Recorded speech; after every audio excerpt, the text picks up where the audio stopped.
Guys, I gave instructions from the dressing room. Do you have any questions? I got a question. You got any excuses tonight, Roy? Let's not ask questions like that. Let's touch the gloves and go to work. Tonight, Roy. Let's go to work. Antonio Tarver wants to correct the scoring of the first fight.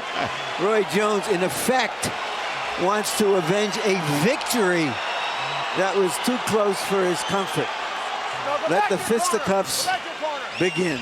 They don't want to wait for the bell. Emmanuel, you seen that before? I love it. No, I've never saw it, but I would like to see it more often. Never seen it. I got a question. You got any excuses tonight, Roy? What a start. Oh, he's very, very confident.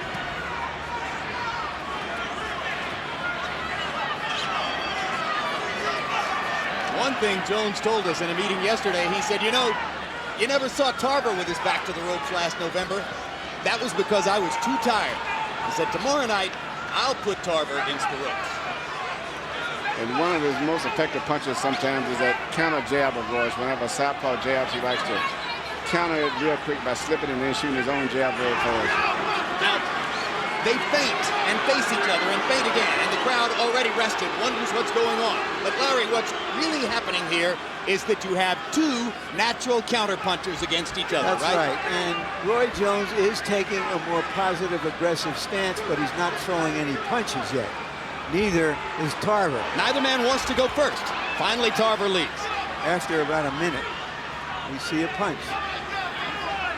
Yes, both of these guys are really technical fighters anyway by nature, so this is only normal for them to fight this way. You have to remember that what made the first fight dramatic was the jeopardy that Jones was in. A lot of it was this kind of posturing and looking for position. And up until the times that Roy would actually go to the ropes, a lot of the first fight was this way, until Jones would go to the ropes and say, come on and throw your punches, Antonio. And there were boos in the house during the first fight from time to time.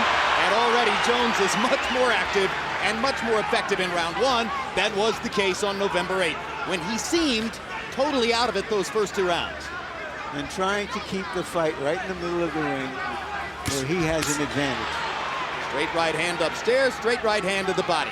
The straight right hand won the fight for Jones in November because he needed to win it that way, pecking to the body over and over with the right hand. But Roy's not going to the ropes at all so far in this fight. And I don't think he's going to be on the ropes hardly at all, particularly early in the fight. If it does, it'll be late on. Well, if he has the stamina to stay on his feet and move, he'll do it.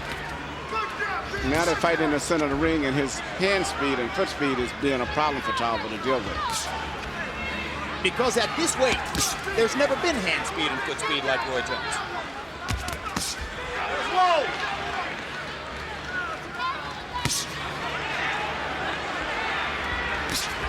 Tarver hadn't gotten off really, and Jones is landing his right hand.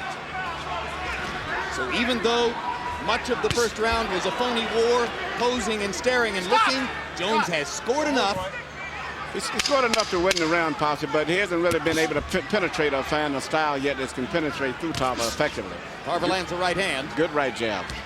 And another Tarver jab, and Jones answers with a hard right hand to the body as round one comes to a close.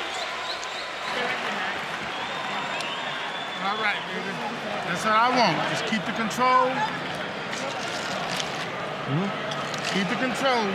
Put it in the middle. Keep the control. Keep your feints going. Keep your feints going. Okay? Yep. This joke ain't coming to you. Let's keep him going back.